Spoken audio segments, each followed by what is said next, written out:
All right, we here. It's everywhere you turn, you see a lot of talk, a lot of debates, a lot of discussions about what happened in the past, and all these different topics about what should be done, what has been done, et cetera, et cetera. This here, we getting to the meat and potatoes, the solution. How do we solve our problems currently in today? We've done the knowledge. We've we've studied. We know we've done great things. We built the pyramids. We established civilization. We brought the light of civilization to the rest of the world twice. We've done a lot of things. We've been all over the world. Time never was when man was not. We've always been here. We covered the whole globe, et cetera, et cetera.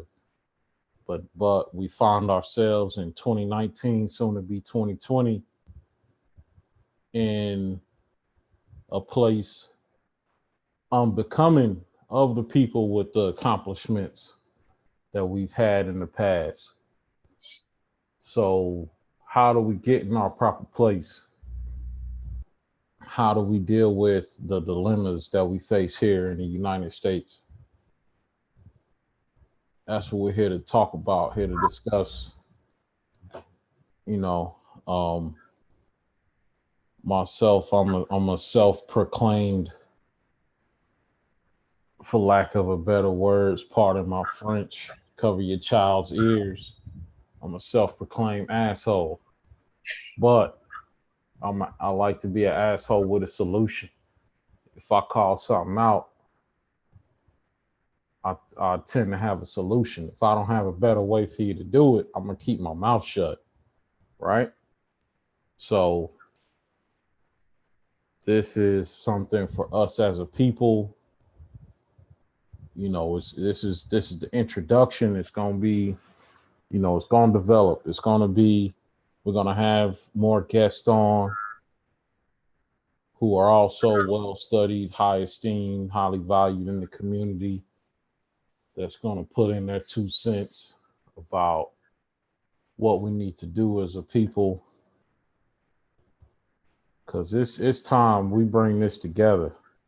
It's a lot going on right now. You know, we're in the age of information. Information is great, knowledge is great, but you got to have wisdom. So it's time to start exercising our wisdom and bringing these things to fruition, because it's about the future, it's about the babies. We got to make some solid progress for our children, so they're not looking at us and like y'all dropped the ball and left us with this load to carry. Y'all set us back, or y'all didn't move it forward. You know, I have been seeing a lot of positive things. I've seen a lot of businesses started. A lot of us are getting into entrepreneurship, and that's a major key to it. But we need to take it further. We need to take it further. And that's what we're here to talk about. What are our biggest dilemmas, problems, obstacles, however you want to call it, in the United States? Because we know we're special people. Everybody follow us, everybody copy us, everybody profits off of us but us. So it's time to really get it together and lay it out. I love that Revolt Summit, and that energy really, it's really been buzzing since Nipsey Hussle, man. That Nipsey Hussle energy. I'm hearing his name less and less. We went hard, really, like soon as he was taken from us. But that energy lives on through what the brother was doing, build Right. building entrepreneurship, employing folks, et cetera, et cetera. You know, so in that vein, that's what we hear about. We hear about solutions to the problems, not hear about debates about who did what thousands of years ago and all that, which is great. You need that knowledge, but with not, like I said, knowledge is great, but you need to have that wisdom. So let's exercise wisdom in the present, and let's discuss and lay the grounds for and introduce what we're gonna call the solution series of how do we fix our problems and move forward to make some real progress on this lifelong generational work that we got to do to really get straight, to really get in our proper place as a people, as a whole. I got Lottie with me. I got brother Chris with me. What's going on, fam? Peace, peace and Peace and love. love. We're gonna chop it up. Common sense ain't common, but we got that uncommon sense. We about to bring it to y'all. Uncommon Sense Podcast, y'all. Like, subscribe, share. Our YouTube is Uncommon Sense, the number 11. Subscribe now so you can get updates. Click the bell notifications. Click the bell so that you can receive notifications when we go Indeed. live, Indeed. so that you don't forget. But this is a topic that has been a long time coming. We, like you said, we know that we are an amazing people. We know that we descend from greatness. And We've had enough debates about our origin. We've had enough debates about our culture, our history. It's time to definitely start putting ourselves in a position to win, basically, because we put everyone else's culture and communities in a position to win, but we don't elevate ourselves. And so that's the basis of everything when it comes to us. I feel we have to establish some sort of code of conduct. We have to establish ground rules so that everyone is not just all over the place like we have been.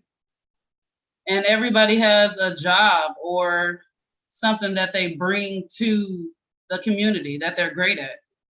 This person may be great at cosmology. This person may be mathematics, science, so everyone has their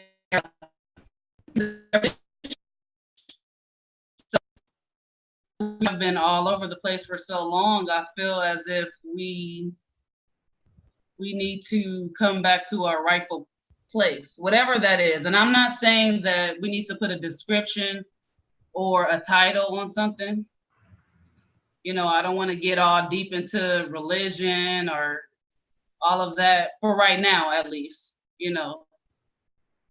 need to get to a place where we can all, even though we all have different beliefs, systems, and morals and all of that, we need to get to a place where we can act on one accord for generations to come so that we can build some type of foundation for ourselves.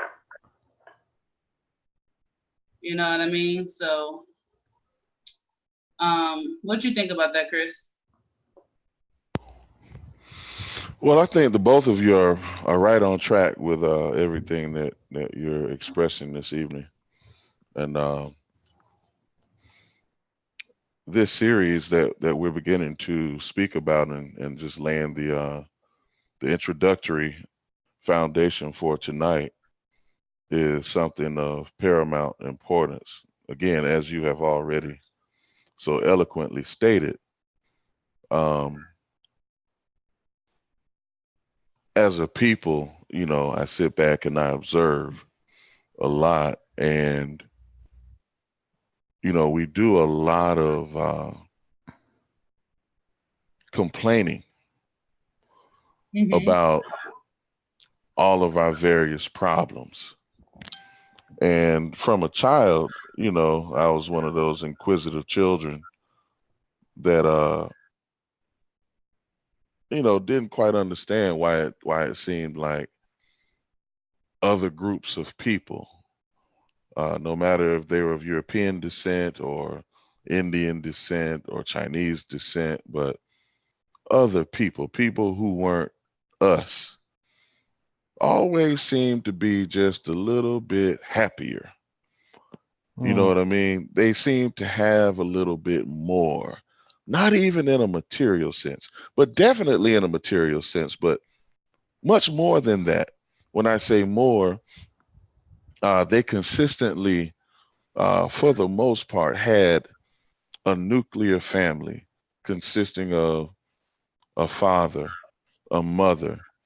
A lot of times that nuclear family, depending on the health of the grandparents, would consist of a grandfather or grandmother that lived in the house as well.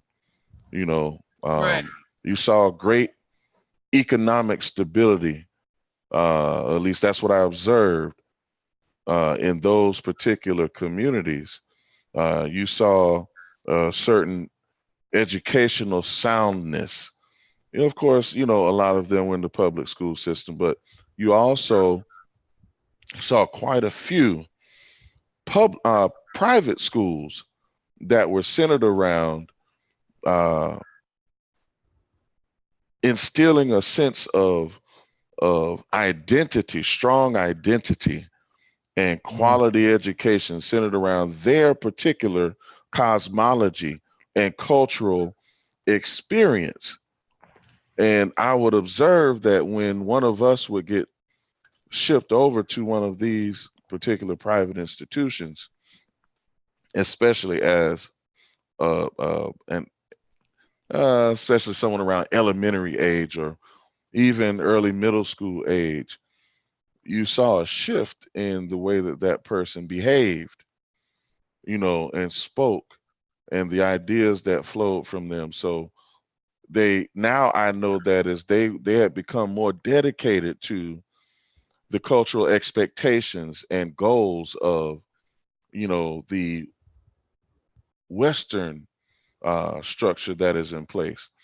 And many would ask, okay, well, why is that a problem? Why is that a problem? So when they got a good education and they learned how to maneuver in this society, what would have been the problem with that? Well, the problem with that is the cultural aspect, the cosmology of it all.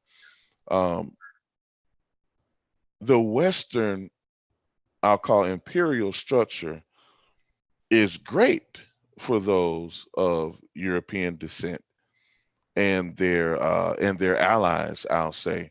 But for the people who have been systematically oppressed, and those prisoners of war who have been forced into various corners in their own land, that influence is extremely damaging because it does several things. One, it removes the brightest minds from among us because everyone knows your children are your future. We make the sacrifices that we make and the investments in our children that we make because they are us. True. And they're right. And you're instilling all of the wisdom that you have gathered so that they can go forward and maybe solve some of the problems that you weren't able to solve. So we give them the firmest, most sound foundation that we possibly can. Mm-hmm. But it has to be centered around a cosmology and a cultural experience that will cause them to be dedicated to the service of their particular family group. Preach. Because charity, we know, and for all of my Christian brothers and sisters who are listening, we know that the Bible says charity begins at home and then it spreads abroad. So when I see the images of the young people reaching out or the older people reaching out and embracing those who have systematically oppressed them, I think and I consider the words of one late Dr. Frances Cress Welsing when she talked about how mentally ill you must have to be in order to forgive those who have oppressed you in this manner. Definitely. Especially while the oppression is actively engaged upon you. Still taking place. Right. And that mental illness is born out of again that cultural influence.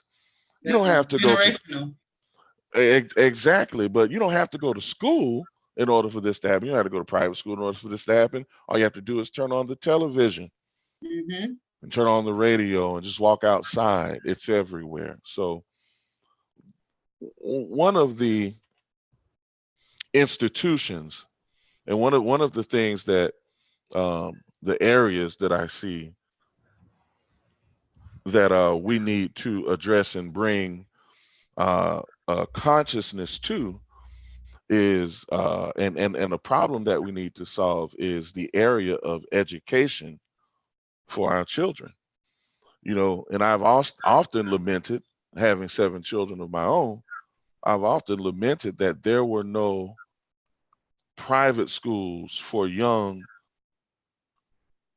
so-called quote black, quote African American, those misnomers. Uh, there were no private schools for our children or private schools for little Asiatic children. Again, speaking about those misnomered as black and African American, there were no private schools for young Moorish children, Moorish American children. Again, speaking about those who are misnomered as black and African American. There were no private schools for us in every city, at least in every major city, that were centered around an indigenous cosmology, an indigenous way of looking at and approaching life. So if we don't start there, among some other places, but I don't think that we can get started without addressing that, somewhere around the same time that we address economics. Are you guys with me? Definitely, Absolutely. definitely. Because if we're not dedicating our children's minds to the upliftment of our people and the consolidating of our people's energy, what can we expect? I mean, this is going to be like a one generation, struggle. Right. It won't continue.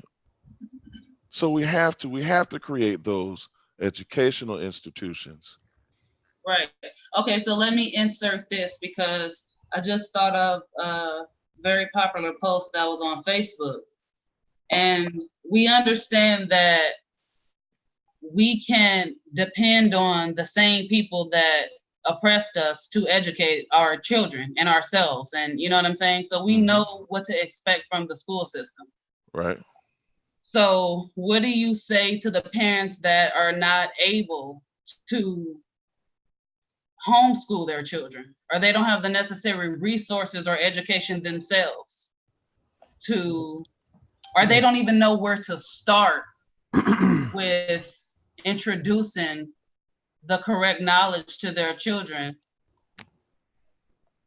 to get them on the right path and to get themselves on the right path? How do they start on this journey? Okay. What I would suggest, well, let me start with this and what I do with my child. Mm-hmm. I have knowledge of self, which is commonly called consciousness or being woke, right? Right. But the real is knowledge of self, in my opinion, right? I'm not knocking nobody use those other terms. I know my nationality, my ethnicity, et cetera, et cetera. So what I do is, but my son is in public school, right? So what I do is brief and debrief. Right. You because I went through public school. I know what they teach. So I already jump out ahead of it.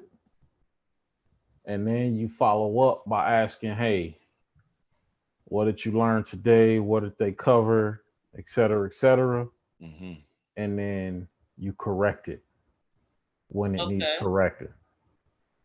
So you brief, meaning you lay it out for them, what they should know ahead of time. And then you send them into the mission, i.e. for them going to school. And when they come back, you debrief. Tell me what happened. What did you learn? Et cetera, et cetera. And then you adjust and edit from there. Now, if the parents need information or they still are lacking knowledge of self, and that's a very good question, mind you. I have to say that's a very good question. I'm glad you brought that forward. We live in the information age. We all have a computer in our pocket. The information is out there, but you do need direction on what exactly to type in that search bar. And I personally, this is me, just me speaking, I would personally recommend if you feel like you are lacking knowledge yourself, to look into the Moorish Science Temple of America. That's a great starting point. Islam. Look into, who really built the pyramids. Then there's pyramids all over the world, because we've been all over the world. Right. Because the deeper you dig, the blacker it get. Exactly. Look at John Henry Clark, Ivan Van Sertima, Sheikh Anta Diop, John G. Williams, Carter G. Woodson. Heavy. I know I'm missing some names, but we've had plenty of people step out and lay it down ahead of us. The ISIS Papers by Dr. Francis Cress Welsing. Thank you for that. Absolutely. The Message to the Black Man in America. That's definitely a great one. As well as Blueprint for Black Power by Dr. Amos Wilson. Dr. Ben. Hope y'all writing this down. Dropping some gems on y'all. Dr. Ben's work. So, because the topic for tonight, guys, if you're just tuning in, what are so-called Black people's biggest dilemmas, issues, however you want to word it?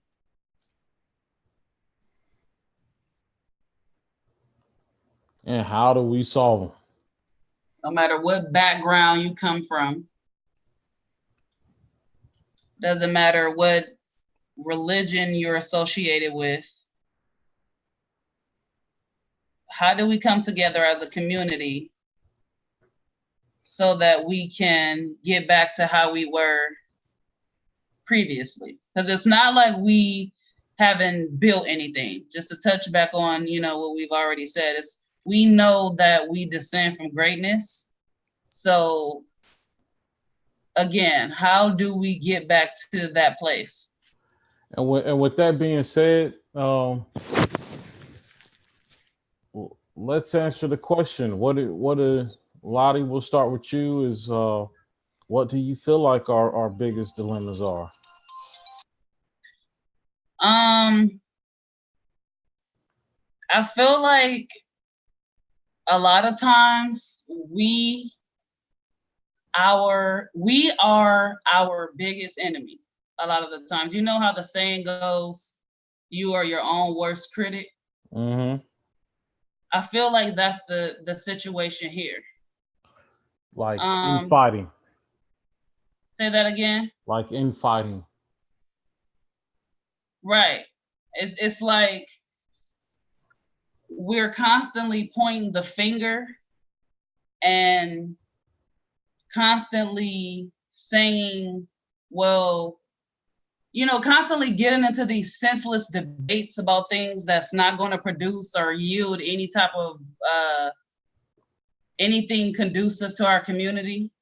You know what I'm saying? And I feel like there are a lot of us that are doing great things. Don't get me wrong, but it's just in spurts. It's not enough to where we have communities. Like in Los Angeles, California, you have the Arab community, you have the Chinese community, you have the Japanese community, you have all of these different communities that has different things on lock. The Chinese have the beauty supply industry on lock and all of the necessary materials on imports and things like that. Mm-hmm. You have the Arabs, they own the gas stations and the liquor stores, etc. In the tobacco shops. Yep. And when you look at who their core clientele is, it's us.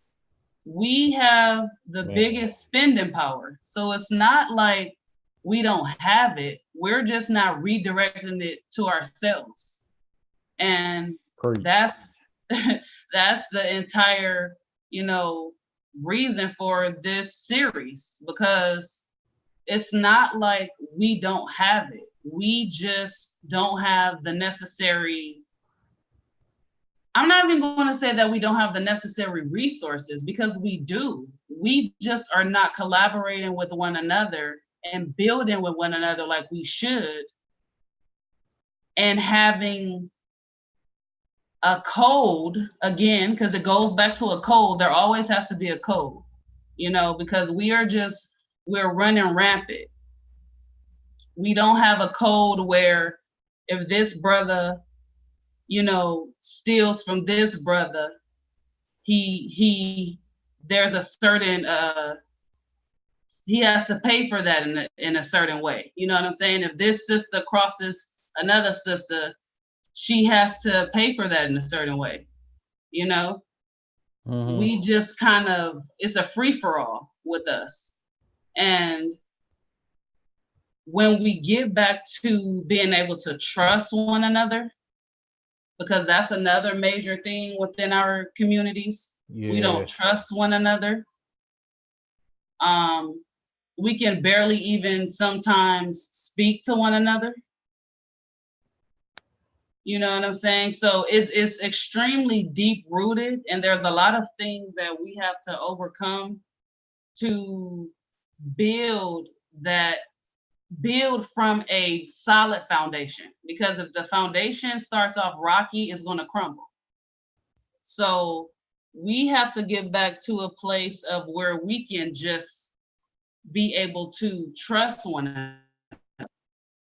And so once we start building that trust and get on a certain code of conduct with one another, then we can start building upon that.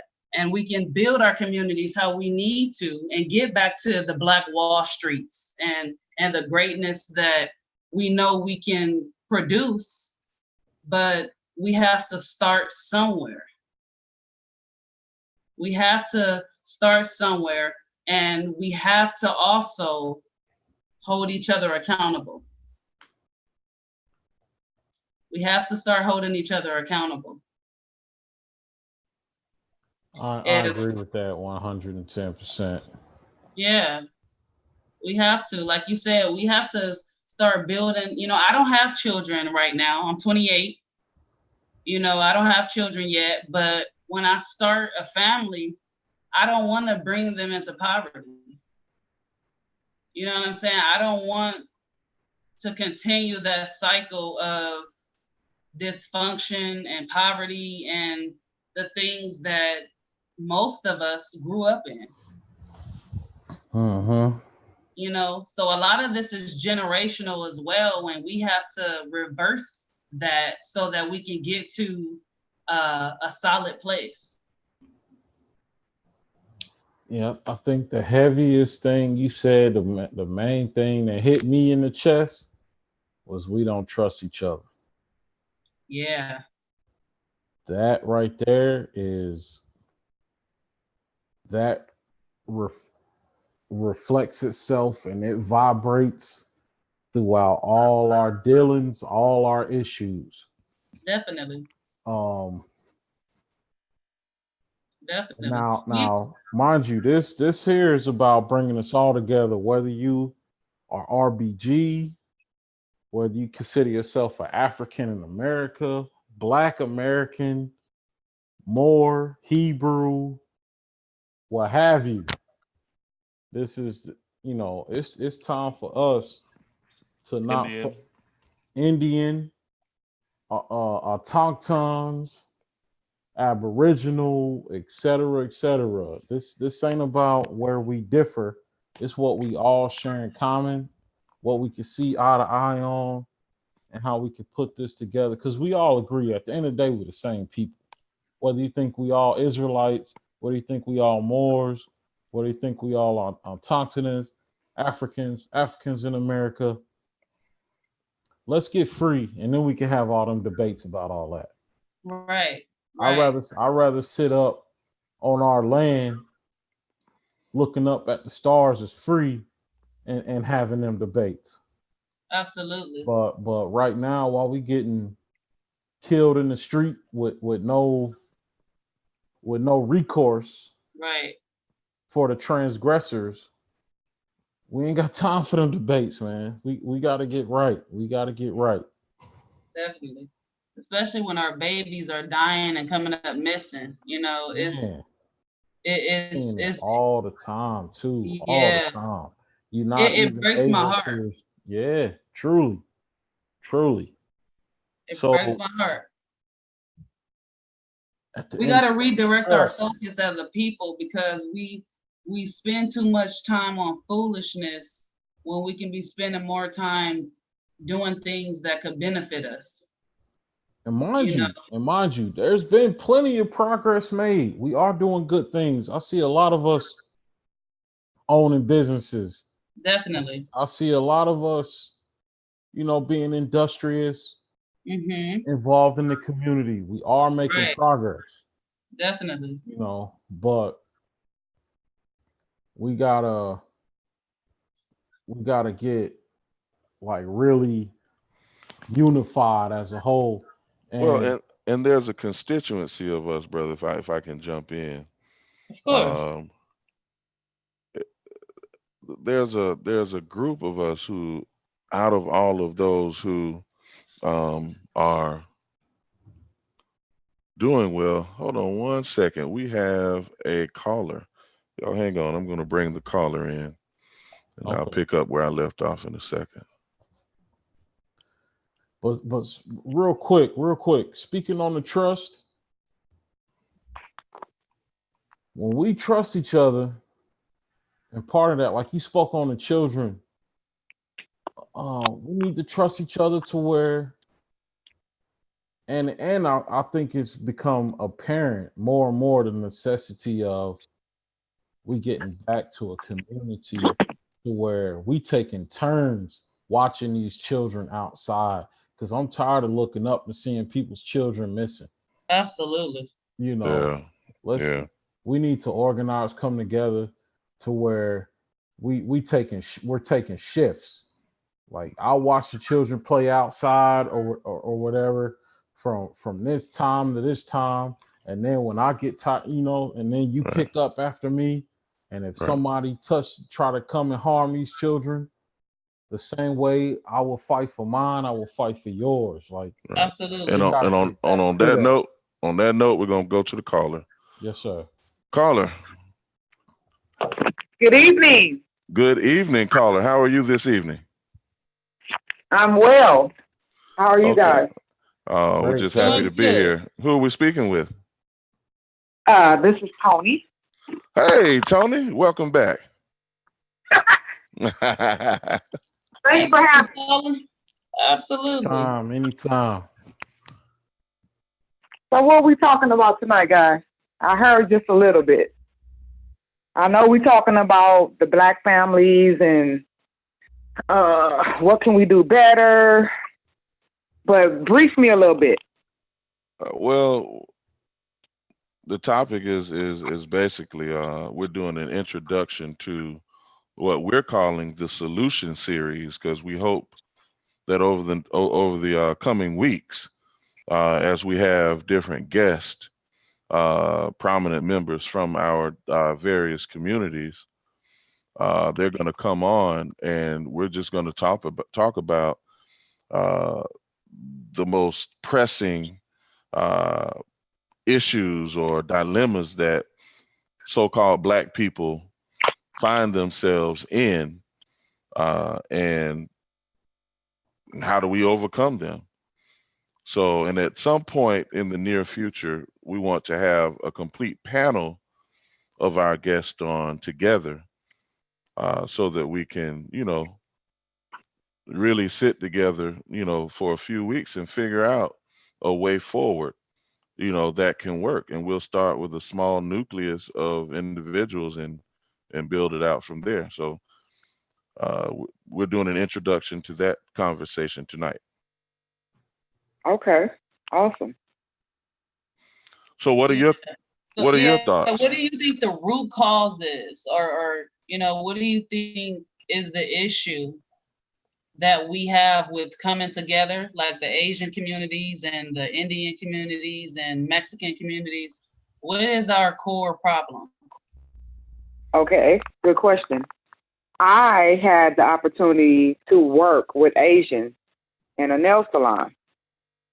And, of course, it was close knit. I was there like 8 hours a day. One of the things that blew me away was when one of the nail technicians expressed to me that they only believe in recycling their dollar within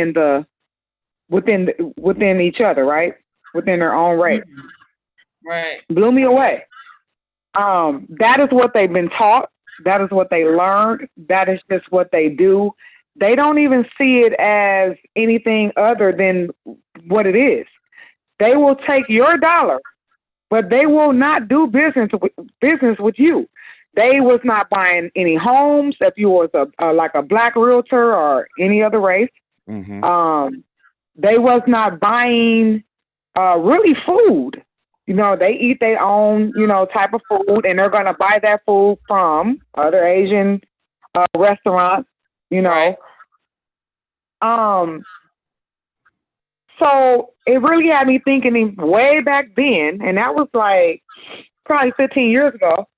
And I'm thinking like, wow, our biggest problem is, first of all, I feel like a lot of us have been engraved with that whole hate towards each other in our own race. First of all, let's just start with the skin color. We segregated in our own race with just the skin color. And I'm a victim of that. So that goes way, way back. Mm-hmm. But Mm-hmm. I feel like also a lot of people in different black families have been taught that this person is your competition, your competitor, and things like that. So we grow up thinking that we just can't trust anybody in our own race because that, pretty much has been instilled in us, which is so unfortunate because let me just take it back. As the stuff we went through going way back as far as slavery, first of all, and what they did to us, and what we had to overcome, and still enduring and still overcoming to this day, you would think that most black people would have come together by then because our race have been actually exposed to so much hatred. And then we're seeing it still now today where a black person can get shot by the police and then go home to his family and still have a job. And that's justified. You would think after seeing this stuff on social media live, where you actually see it, that we will be able to come together. But then you have so many people being raised with so many different things, and that what I call it, the head, the person that's up higher that started this family, that instilled those values, and then those values went down and down and down into the next generation, and then you just see so much disruption in the families, right? I was talking to a guy the other day, and this really just raised the eyebrow with how far we have to come.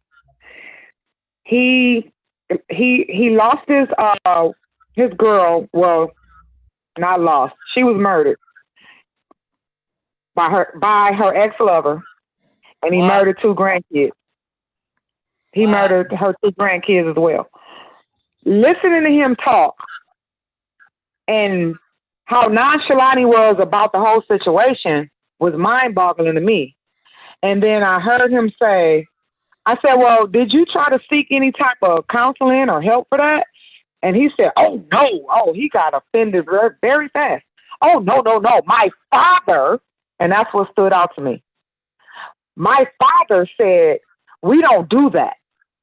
We're not going to sit down and talk to someone that don't know us, that's going to try to pick our brain and, try to tell us something about us and they don't even know us. And I was just like, wow. And the more I talked to this brother, the more I saw his hurt, the more I felt his pain. But he believed that his father was a saint and that whatever his father said and instilled in him, he was going to go by that. And that's one thing for me is a really, really big problem, because our grandparents, our mothers, our great-grandparents, or whoever, they didn't have all the answers. And the way that they raised a lot of us is why a lot of our Black families are messed up to this day. Absolutely. Absolutely. Wow. So we're unraveling a lot of wrong upbringing in the Black families in the community, because somebody is so stuck with what their grandfather told them or their grandmother told them. They're so stuck there and they're not willing to even learn different or see different or do different. So that right there alone is going to like hold us back a little bit, because, everybody think they had an answer to this. But at the end of the day, we're not really coming together. Right. Absolutely. And thank you so much for adding that and calling in and touching on some very deep things that plague the community. We're going to go ahead and continue with the podcast for the rest of the evening, Tony. And we appreciate you for calling in.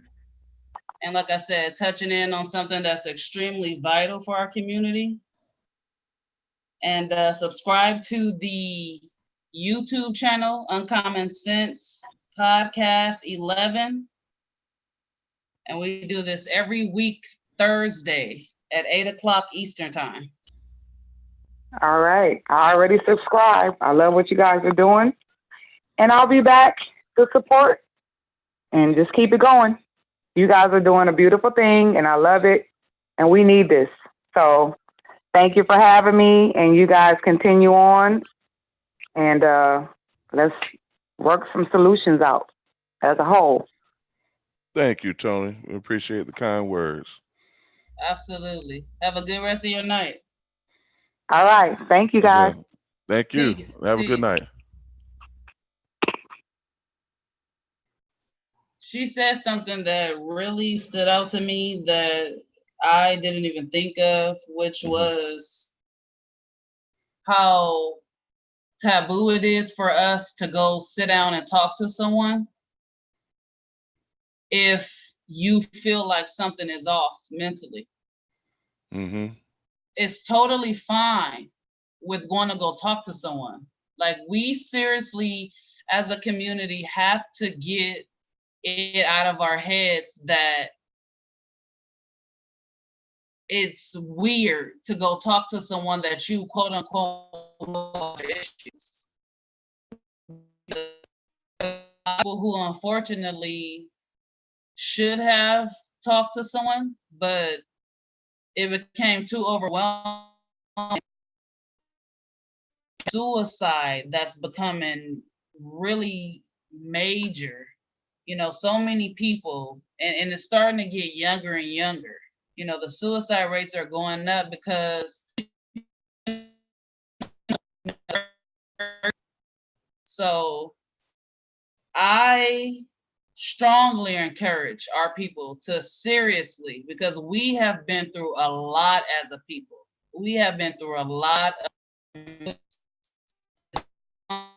highly traumatic things, and we have to get those things out so that we can heal and get to the place that we need to get to. Because a lot of the things that we have been through prevents us from, just like me and Tariq just said, trusting one another. The trust is not there because you don't even trust yourself at the end of the day. You know what I'm saying? And so please go talk to someone. It's nothing wrong with it. We have to get to a place to where we can love on one another, trust one another, and just like Tony said, you know, in the Asian community, it's not even a thought to spend their dollar only with themselves. This is something they were literally taught from birth. If they go to work, they're going to bring their own lunch. If they do eat out, they're going to eat their culture of food only from their people. These are things that are taught from birth to other communities. And we have to start taking bits and pieces from them and applying it to ourselves. What'd you say, Tariq? I said we got to get to that. We got to. We got to get to a point where on the YouTube saying we need to be racist. Indigenous Capitan Cohen, so we need to be racist, and the wording you might not like the wording behind it, but the spirit behind it, you got to agree with. That's basically what they're doing. Right. All the brothers saying is that we need to segregate again.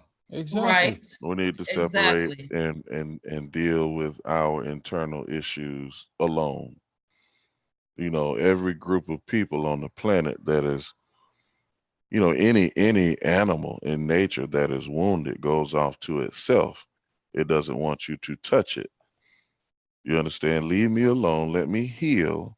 Let me get whole. And then we can interact on certain terms.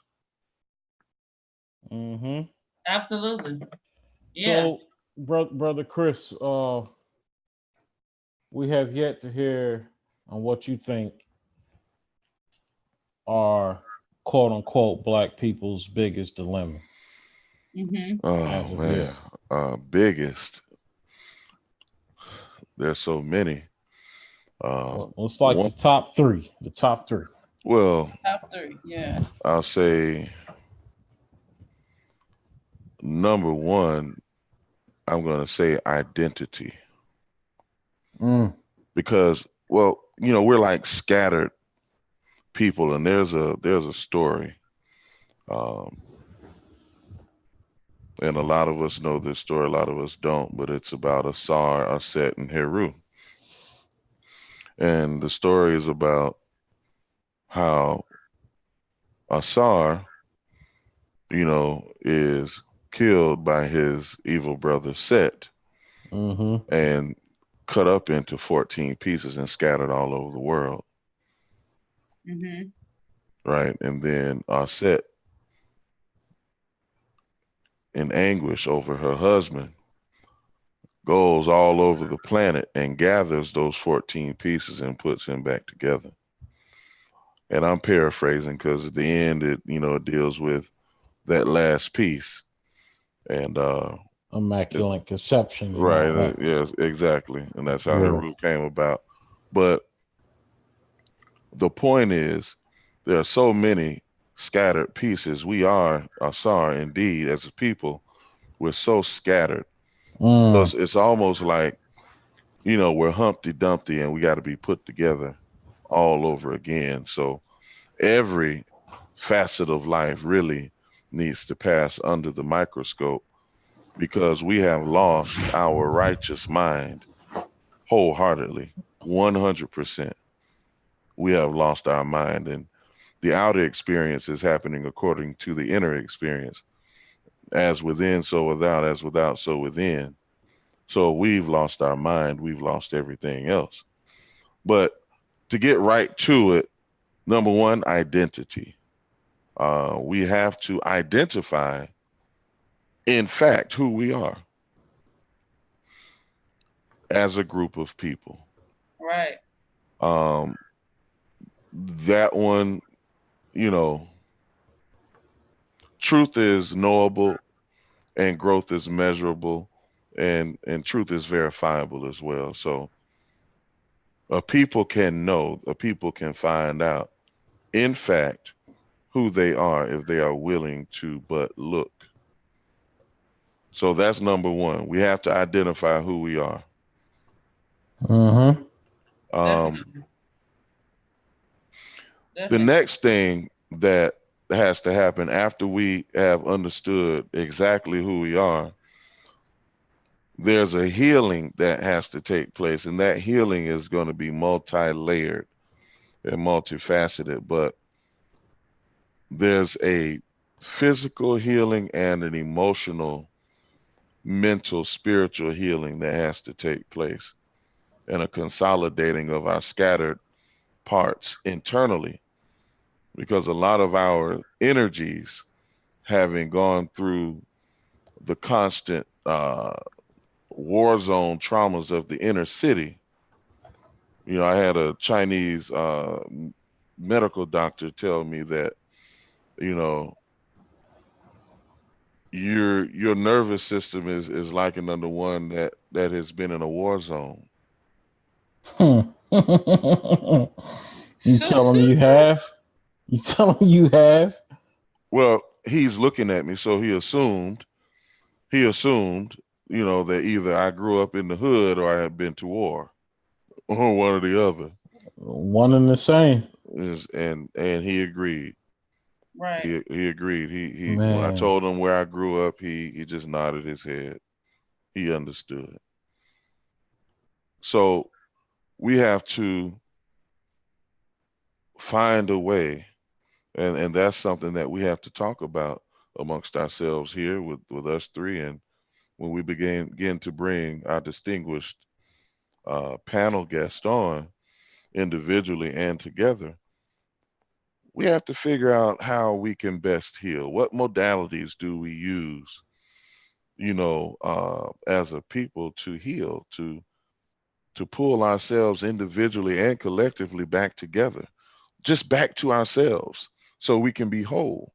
Because you can't do anything when you're scattered. Right. You're Foundation. you have no foundation. You're weak. You know, so identity. Uh, we have to be made whole, uh, at least emotionally, spiritually, uh, physically. And a lot of these things have to flow simultaneously as much as they can while the healing process is taking place. Because a lot of the healing process involves finance as well. So then I think at a close number three, in any of these at this point can begin to interchange. Like I mentioned, we have to address our economic condition.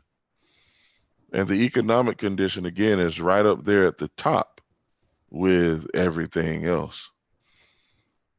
Mhm. Because, again, even in the Bible, it acknowledges that money answers all things, meaning money solves all problems. Because we can't go to the doctor and get healing without money.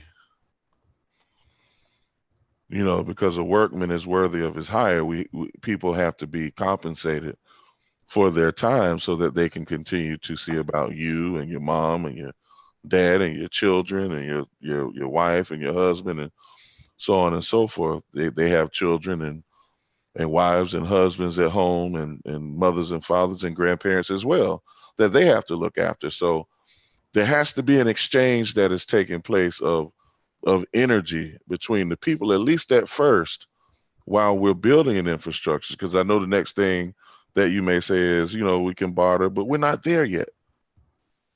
We're not there yet. So, you know, we have to address the economic condition of the people. And I think as we do that, like I said, the next thing that we have to begin to address is our cosmology, which again is happening at the same time, you know, really and truly.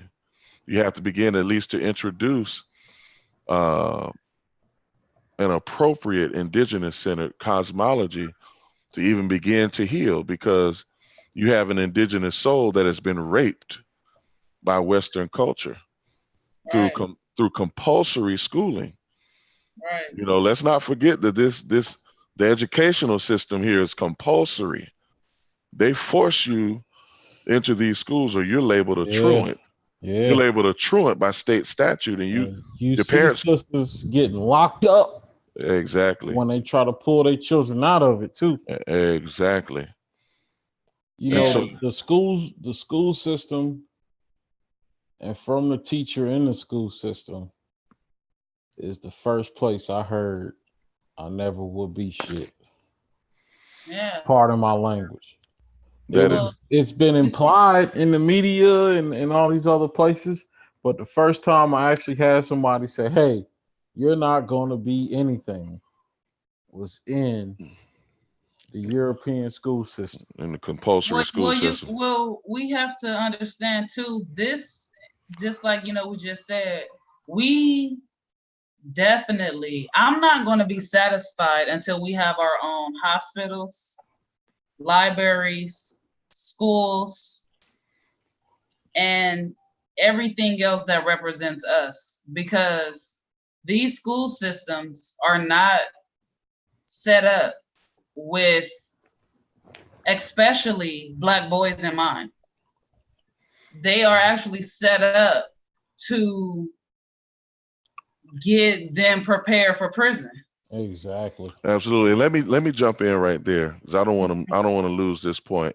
I just want to add to what you're saying, and then give you the mic right back. But we also must become proficient in the law. Right.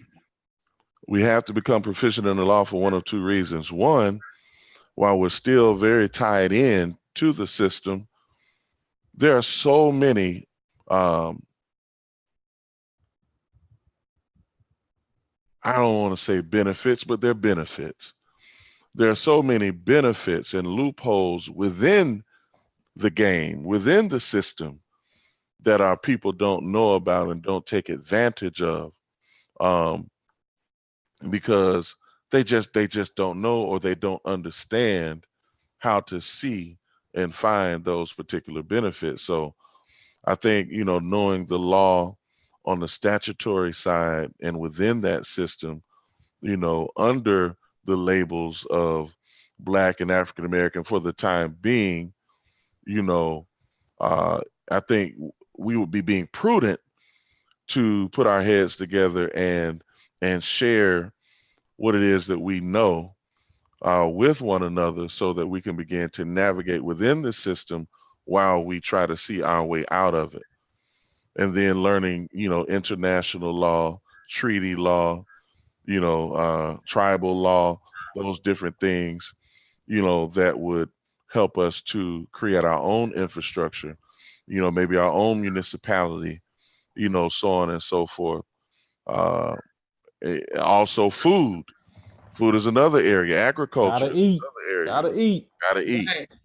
We have to have textile factories, and make clothes. So we're growing cotton and bamboo and Right. hemp and so on and so forth. So let me pass the mic back, because I said I would. Go ahead, because I could go on and on, Lottie, on this. We particular know. No, I'm just kidding. Ah, oh boy. Oh boy, you got me. You got me. I'm gonna let you have that one. Nah, I'm always sitting around like a kid at the Christmas tree waiting for I the know. nuggets for you to drop. So it's I all know. love. I know. Yeah, but no, yeah, so we have to get to a place where, or excuse me, to go back to what I was saying, I'm not going to be satisfied until we get to a place where we have our own libraries, schools, hospitals, and all of the above, grocery stores, every single thing that we need to sustain ourselves. Because again, we are the biggest, we carry the most dollar power. We carry the most buying power. And there's no reason why we can't have all of the things that I listed above, because we've had this before. It's not like we haven't had this before. Yeah, we know that a lot of things that we try to build can be sabotaged by the very people who has these systems. Yeah. But with the solid foundation, I just don't see them being able to take that from us. And here's the thing too. You can't operate out of fear. Absolutely not. Can't operate out of fear. And I see a lot of people say, "Oh, I'm not my ancestors. They wouldn't be able to do this and that to me." Well, prove it. Well, I don't like when that's said because it's kind of disrespectful. Because It is. the thing about it is, a lot of our ancestors fought to the death, and a lot of them were not just standing around saying, "Yes, massa, no, massa, I'm gonna do what you say." You know what I'm saying? So it's kind of a slap in the face because we had a lot of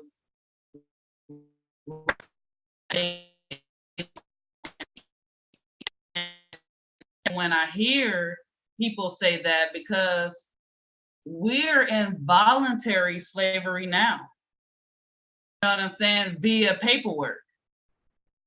So, and ignorance is no excuse to not knowing these things. Unfortunately, I hate to sound harsh, but it's the truth. You know, ignorance of all of the things that plague us is no excuse for us to voluntarily submit ourselves to working for the very people who created this paper genocide, which we'll get into that on the rest of the part series.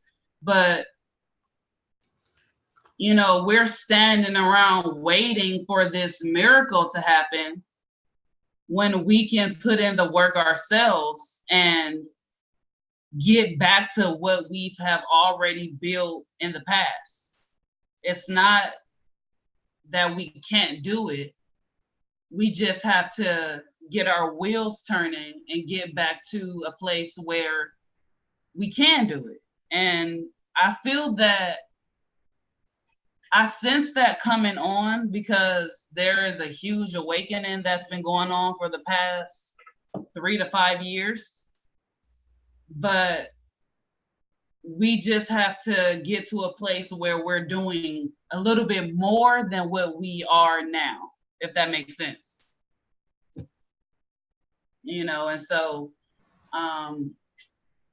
it comes with time. I know that. I'm impatient myself. You know, I'm only 28, so I want sometimes for everything to be worked out right now because I feel like, well, the tools are here. I mean, the information is here. It's a great percentage of us that know what we need to do. Like, what is stopping us from just full force plowing through it like a train? You know, what's stopping us? And there's a variation of things. There's a variation of things, and once we start taking more accountability, I feel like we will grow way more as a people. You know what I'm saying? And so that is the entire reason, you know, if you just tuned in, you know, because some people are just clicking on, we're talking about what is quote unquote Black people's biggest dilemma and how do we overcome them.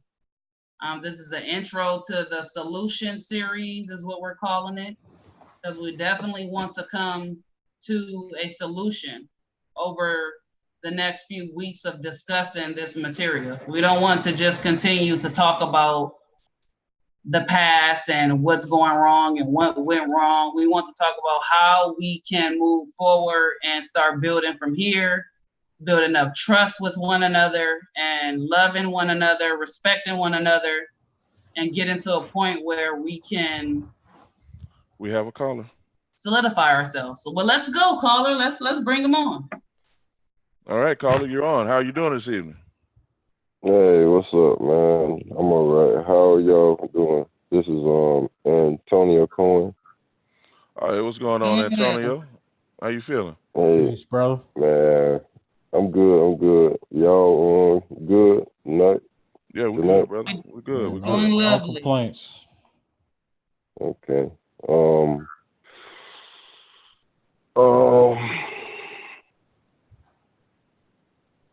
it's gonna take all that. But it first starts with you. That's the most important thing. Mhm. I call it killing the flesh. Self-mastery. Man, it's like my journey. It's real like you tracing those roots, you open up things. Things come to you. You know what I'm saying?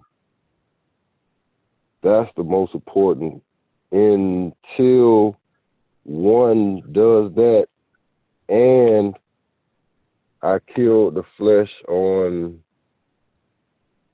the financial, like my hardship gave me life, gave me strength. That it's everything, the education, the laws. That's I'm finding out when they tried to send the people of color to Africa, it was voluntary. Feel me? Say that So again, bro. Say that again.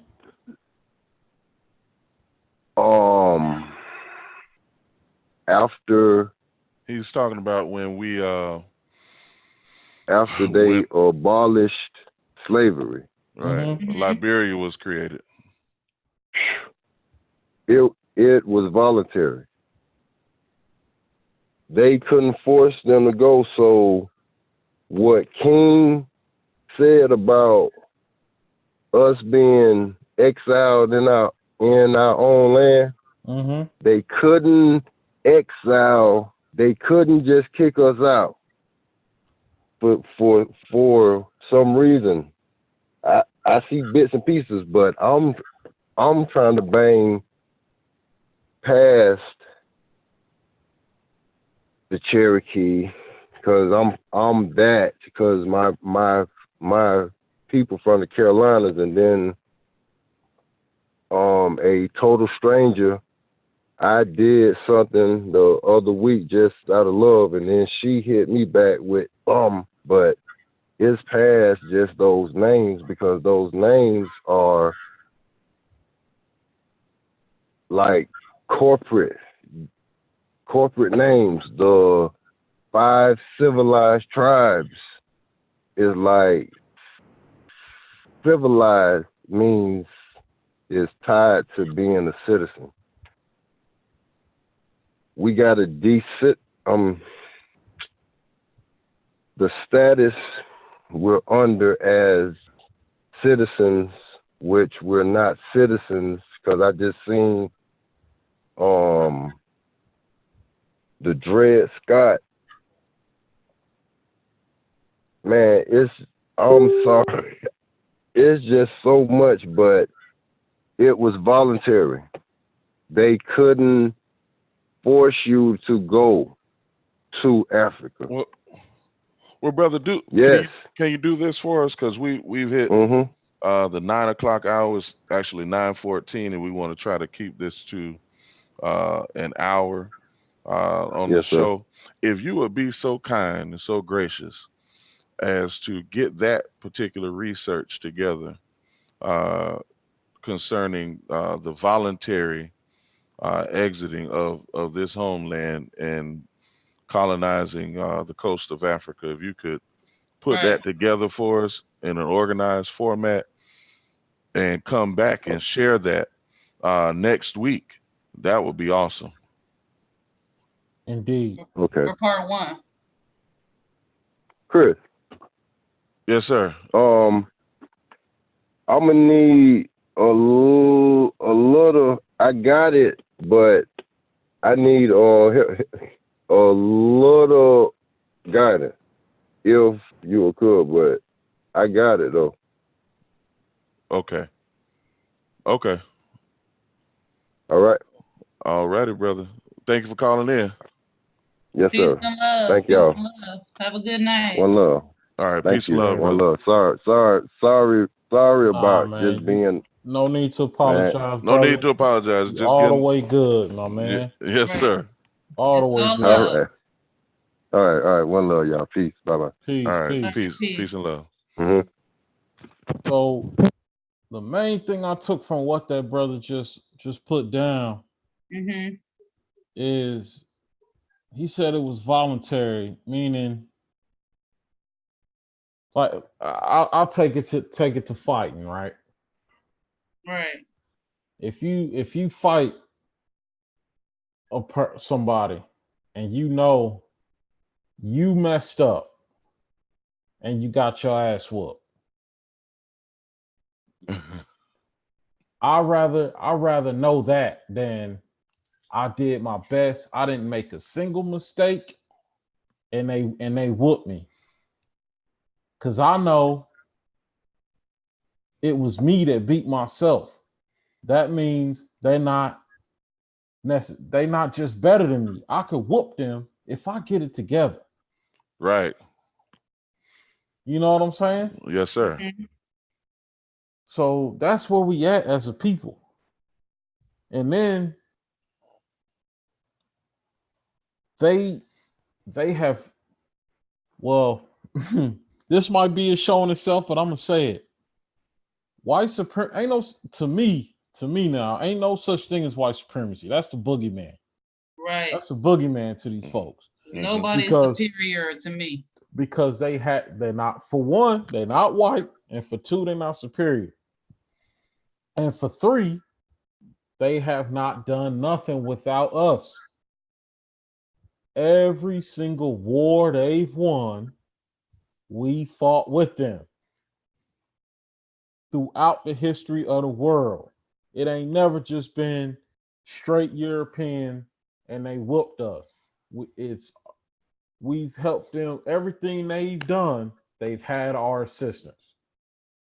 From especially when it comes to the United States of America. I could take it back even further than that. But if you go and just talk about the United States of America, who the first person to take a bullet for this country Revolutionary War, letting you know our people was on the front lines?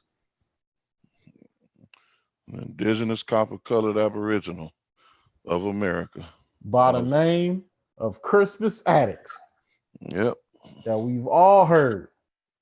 So that lets you know we was fighting right with them. And every war, etc., that they've won to put the United States in the position that it's in, we fought in, whether it's Tuskegee Airmen's, whether it's General Patton's Tiger Brigade, Tuskegee Airmen get all the shine, but they don't talk about that Tiger Brigade. That was the brothers in the tanks that was tearing stuff up in the tanks for General Patton. There's been a couple books written on it. Shout out to my old head Damon put me on to it. But man, they haven't done nothing without us. And even still to this day, we probably about half of the armed forces of this country. So what I want to say is that in my opinion, our biggest problems have already been touched on by my other esteemed colleagues and matter of fact, I got to stretch it to 3 because I had it at 2 and I would say economics and identity. But the third one is trust. Right. As Lottie enumerated earlier, like identity, economics, and trust. Because once we solve those 3, we'll get out our own way because we've been the main ones in our own way up to this point. Can't nobody really stop us. Nobody's demonstrated that they can just come out and whoop us and dominate Well, us like and that. and We've and the always trust played our own part, part. the trust part that you mentioned is why I spoke about healing, because that's how we're going to get the trust back with one another. There's got to be some healing. There's got to be some healing that Absolutely. takes place. Absolutely. You know, it's just like, a child being raised, by and for one, I don't see how any parent would not be toxic at this point. So I think all of us have experienced some toxicity, in our rearing process dealing with our parents. And once we become parents, we find out that we have a little bit of toxicity that we can't help but to pass along, just because, we can only work out so many demons at a time. And there's a lot, that we have inherited that needs to be fixed. So, um, yeah, that healing is essential. That healing has to take place so that we can trust one another within the nuclear family and, from family to family, brother to brother, sister to sister. Hold on a second. We have a caller. Hang on one second. Let's get this last caller in, and then we will Wrap end it the up. show for the evening. Caller, you are on the air. Good evening. How y'all doing, man? All right, we're doing well, brother. Who we speaking Doing with? good, doing good. This is Royal. Oh, okay. Royal, how you doing, brother? Good, Talk great. to us. Bless. Talk to us. I was actually calling in. It seems like to me, our biggest dilemma is fear. Mm. We fear from not knowing. We fear of failure. We also, it seems like a lot of us fear success, because Mhm. then we're looked at like we're sellouts, or we're on a high horse or anything like that. Let's just say you on top of your game. Like everybody I've been hearing is very knowledgeable in various things, and to the up and coming person, that may make them fearful of asking questions. It's like I noticed a lot of us, we're, how do I say this? It's like when it comes to us gaining knowledge, a lot of us are secretive and we hold on to it, because then we have that one up on each other. You know what I mean? It's like, whenever I was growing up, it was always like that. Somebody would just give you tidbits to just ease you up. You know what I mean? Right. Instead of us, in a lot of situations where somebody is new to discovering themselves, instead of us, I hate to use the term dumb it down to them, but a lot of times we have to, because I want it to be so simple that you get it. You know what I mean? It's like, I want you to grasp hold to it and just run with it. Like, that's what we have to do. And it breeds fear in us. Like, that's the only thing that comes to my mind. That is our biggest dilemma about anything, from our success, our marriages, our children. It's like everything is being damaged by fear. Right. And instead of us just making it so simple that we get it and we can run with it, it's like, I don't want to lose anybody. You know what I mean? Whenever I'm trying to spread my word to whoever I'm talking to, so I'm going to make it so simple. You're going to ask me questions. What about this? What about this? You know what I mean? I got to do that in order to captivate you. And that's how I do with the young brothers and sisters that I try to talk to. It's like, I want you to feel like, hold on, it's got to be more to this. You know what I mean? It's got to be more to this. Let me go look at this for myself. Let me gain this for myself. And so that's what I feel like fear. It's damaging us. Okay. Absolutely. Very great point. Now, brother, let me ask you this. Have you ever heard of the definition of fear being false evidence appearing as real? No, I That's a never heard that breakdown before. for fear. I've always loved that I one. like that.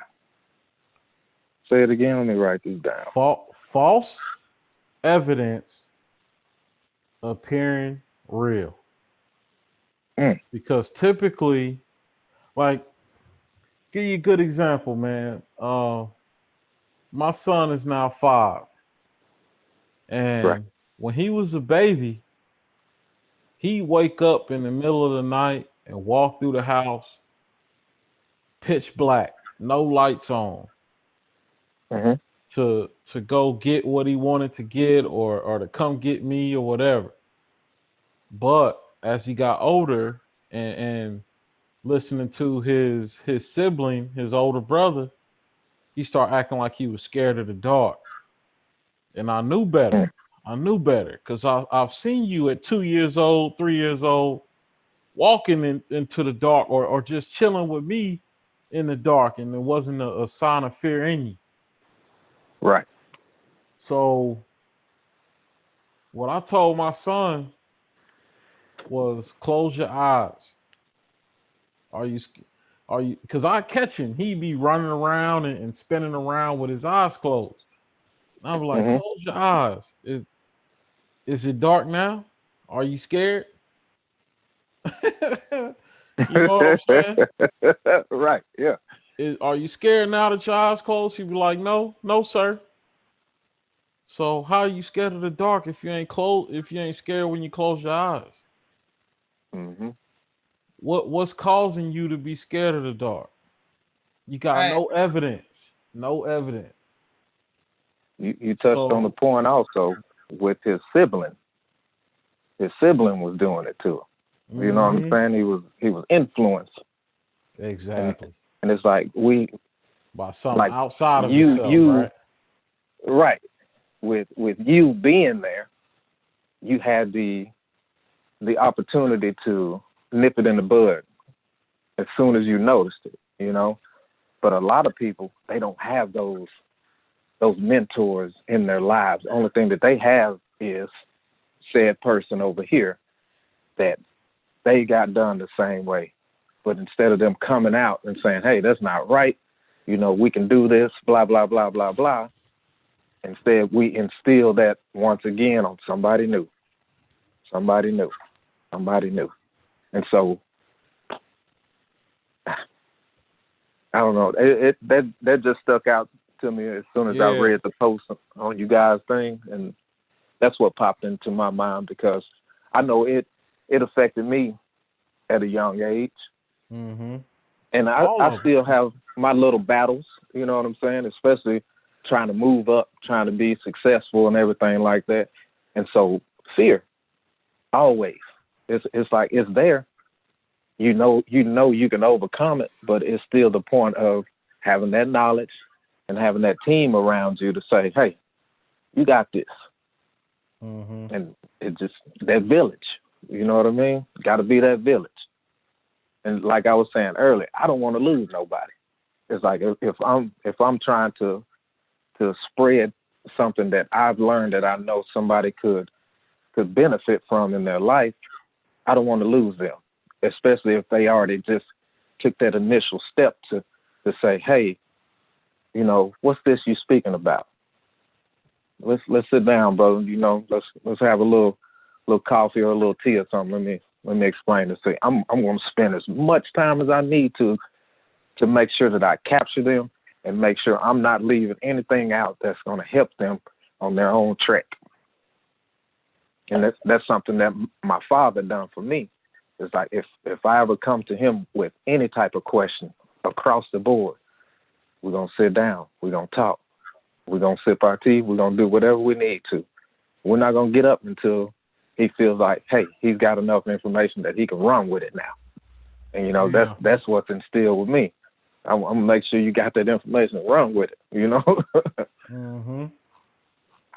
And man, I definitely appreciate your wisdom, and it reflects on like what you said brings to mind goes back to one of the factors that was brought up earlier is trust.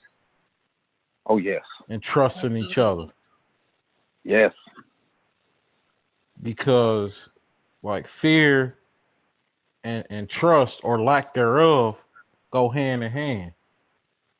True. You know, if we all like you said, you got a team, you know everybody can trust each other, that y'all gonna do what's necessary. Nobody's gonna steer each other wrong and we riding together. That reduces the fear. Yes, it does. Cause you could pull a, you know, if I don't know something and I trust you, I'm gonna pull you to the side, like, hey man, you know, let's say it's on a job, something as simple as reading a tape measure. Let's say I don't know how to read a tape measure, and we've built a rapport to where I trust you. Guess who I'm gonna pull to the side, like, hey man, I gotta measure this shit to pardon my language. Yeah, I but gotta for measure sure. this before my job is done, man. How do I read this tape measure? That takes a lot of trust Yes, it to does. do that. I'm trusting that you ain't gonna take that and embarrass me in front of these other folks. Like, hey man, such and such ain't even know how to read a tape measure, blah blah, and get 5-10 minutes of laughs, but you done damage your trust with this person for God for the rest of it for the rest of our lives.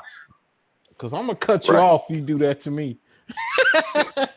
So, for sure. Like, Man, no doubt. if you ain't gotta see me outside and you show me what your hands can do.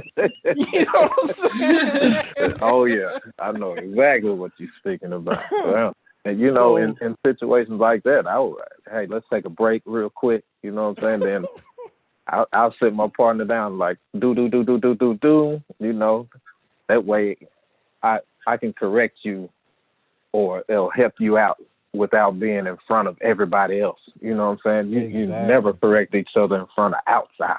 Exactly. You know, and that's horrible. Exactly. One thing I wanted to touch on too on this show is, as part of this introduction to the solution to our problem, is that and this encompasses everything we spoke about: economics, identity, and trust.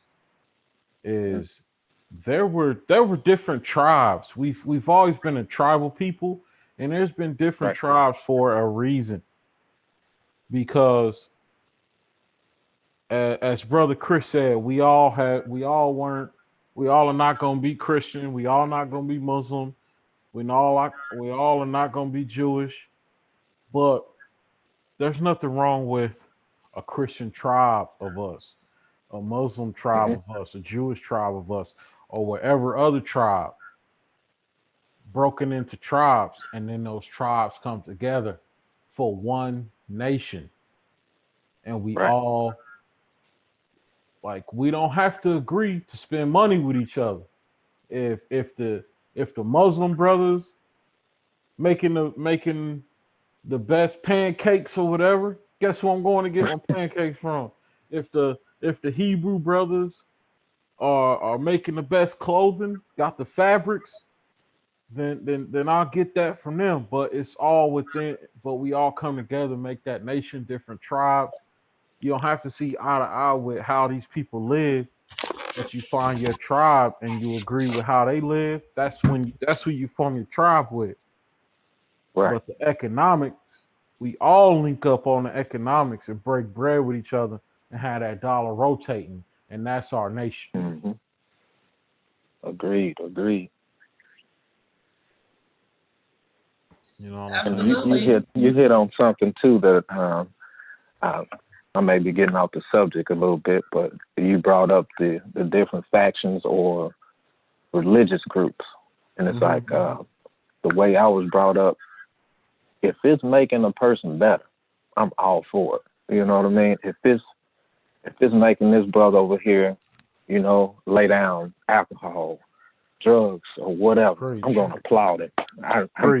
It don't make me no difference. He can be worshiping a scorpion. If he come up to me and I see his energy is pure and he is good and he doing his thing and he's standing on it, I'm gonna shake that man's hand and I want to learn. You know what I'm saying? I'm going to try to pick up something from him because we can all learn from something. You know what I mean? There's bit pieces that come with different things that will make all of us whole because we are tied together. And like that's one thing is like, in order to unify, you don't have to fully understand, but you gotta respect it. You know what I mean? You have to. It's like you have to give that just general respect of what that person is doing. Like I said, as long as they are showing you that they are pure and good, and it's making them better people, I'm all for it. I have to be. I True agree. indeed, man. Brother, we appreciate your wisdom. Indeed. Absolutely. Dropping some Uh, good gems here. thanks for calling in. And continue to call in and make sure you subscribe, hit the bell, and tune Yeah, I in forgot each and to every week. subscribe when he first sent me the link. I got y'all, man. Blessings and enlightenment to you all. Likewise, Keep it up. brother. We Peace and appreciated the power. build with you, brother. We enjoyed building with you. Absolutely. Have a good night. Y'all too. All right, peace, God. Peace. But there we have it. We gotta we gotta add a fourth jump.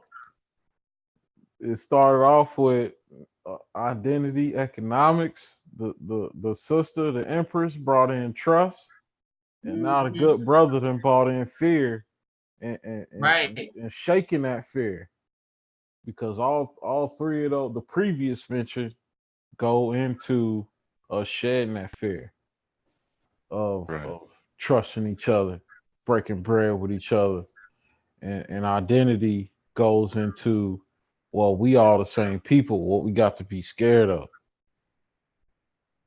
you know. So, man, it's definitely a good build, which shall continue. This was the intro, you know. So we're gonna get more into detail and more into lining things out. So for those who are listening, next week, next Thursday, we will have a very distinguished guest on.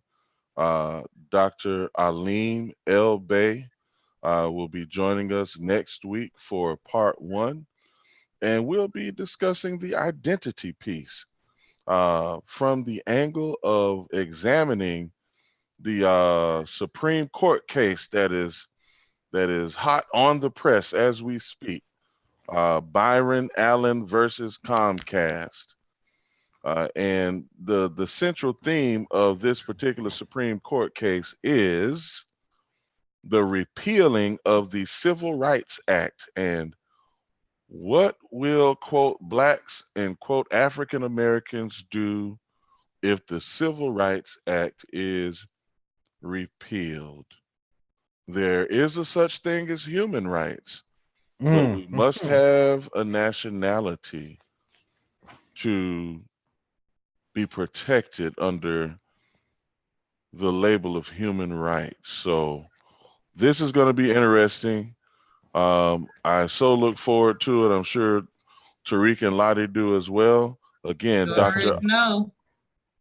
Dr. Aleem El Bey will be joining us next week. Ain't that the brother that beat SETI in a debate, but people's too caught up in showmanship and loud talking to really analyze the information? Is that same brother? That's the same. That's the same brother. But he has acknowledged that, you know, while he did participate in the debate, that his heart is more turned towards really helping to uplift our people. That's the only reason he agreed. Solution.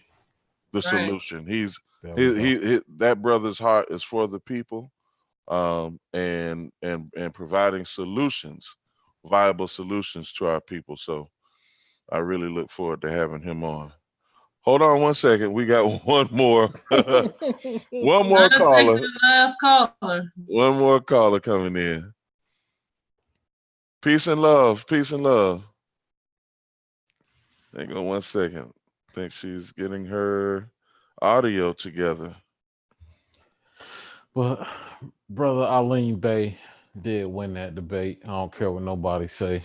Oh God, Tariq, stop being controversial. I'm not being controversial. I'm being factual. I don't get into sensationalism and who can hype up the crowd and all that stuff. I look for the facts. Who's bringing the facts? And Aline Bay, when it comes to information and facts, beat that brother like a redheaded stepchild. Oh wow. You know what? Go to your room. Where's our caller? What happened? She's having a hard time getting her audio together. Okay, that Let's happens. see here. Let's give Hold her two on. more seconds. I ain't heard of too many sisters that had problems speaking now. We'll table that for another episode.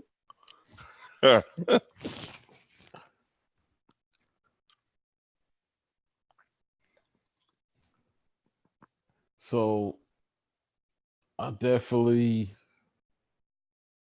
like I said, this is the intro to the solution series. You hear a lot of, the time for the useless debates is over. It's time for a change of the guard. Absolutely. Like the brother Red Pill said in the song, like the price of your organs rising and niggas still ain't talking about organizing. Like, come on now. We long overdue with this, but no time like the present. Absolutely. Better late than never. Mm-hmm. And we're gonna tackle this identity thing because that's one of the main things we kind of differ on, but at the same time, at the end of the day, even if we do disagree on identity, that shouldn't stop us from breaking bread with each other and getting this economics thing to where, because look, y'all, if y'all want these youngsters off the street selling drugs, doing whatever for money, we got to be able to present them with an opportunity. You can't just come empty-handed telling them to put down what they doing to eat, you know what I mean? Discontinue that what they doing to put food on the table if you don't have a alternative. Or the sisters in the strip club or whatever people doing to survive, you have to be able to provide an alternative. So it's a whole different ball game when instead of just saying, young man, quit hustling, quit doing this, and not having nothing to offer versus saying, young man, quit hustling, quit doing this and that. I have an opportunity for you where you could make and be able to provide for yourself and your family without doing no penitentiary chances and harming your own people. That's a whole different conversation. Absolutely. And that's what we're gonna continue. That's what we're gonna get into in part one and the rest of the solution series is how do we really solve our problems? Coming with solutions, people. We're not just talking. So the caller ever get it worked out or? No, we're gonna call it a night. Okay. All right. Peace and love, everybody. We'll see y'all next week. Peace and power, family. Love and light. Peace and love, wisdom, knowledge, respect, all that good stuff. We'll catch y'all next week. Mwah. Peace.